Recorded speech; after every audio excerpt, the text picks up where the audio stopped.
Welcome back here with us on Times Now. Big escalation in India-Canada face-off. Now, Canadian Foreign Minister has issued another statement saying that Canada has put on notice the remaining diplomats in Canada. All Indian diplomats in Canada have been put on notice. This is being seen as yet another statement poised to further escalate the diplomatic tensions between India and Canada. Let me straight away go across to my colleague Rishabh joining us on the broadcast more on this. Rishabh, what do we make of this statement coming in from the Foreign Minister of Canada, and any response yet from New Delhi? Well, as of now, there's no response from New Delhi.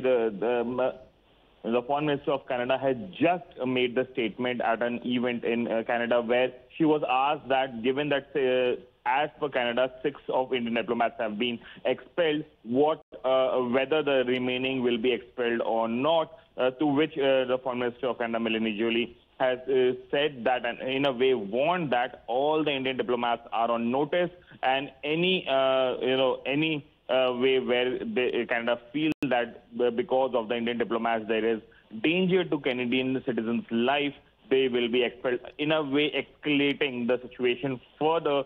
While the India-Canada diplomatic ties have collapsed earlier this week, now the Canadian Foreign Minister further taking it and up an ante against India.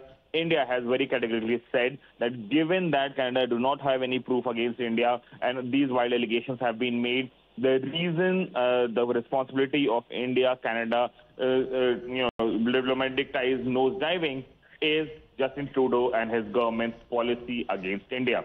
All right, so we'll see how New Delhi really responds to this fresh provocation by Canada. Thank you, Rishabh, for the moment for joining us with all of those details. Let's now listen in to what exactly the Foreign Minister of Canada had to say.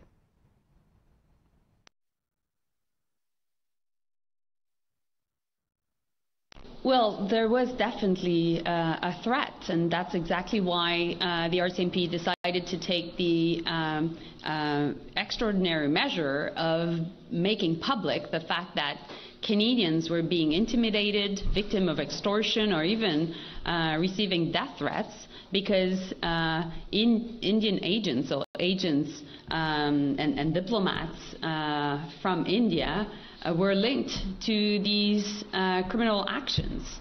We've never seen that in our history. That level of transnational repression cannot happen on Canadian soil. We've seen it elsewhere in Europe. Russia has done that in Germany and the UK, but we needed to stand firm on this issue. And since the beginning of this entire episode with India, I said that we would abide by 3 principles, which are first to seek the truth, to make sure that Canadians would know what happened in the Najjar case and linked to his murder, but also to make sure that Canadians would be aware of what Indian agents, including diplomats, are doing on Canadian soil. Second objective would be... And with this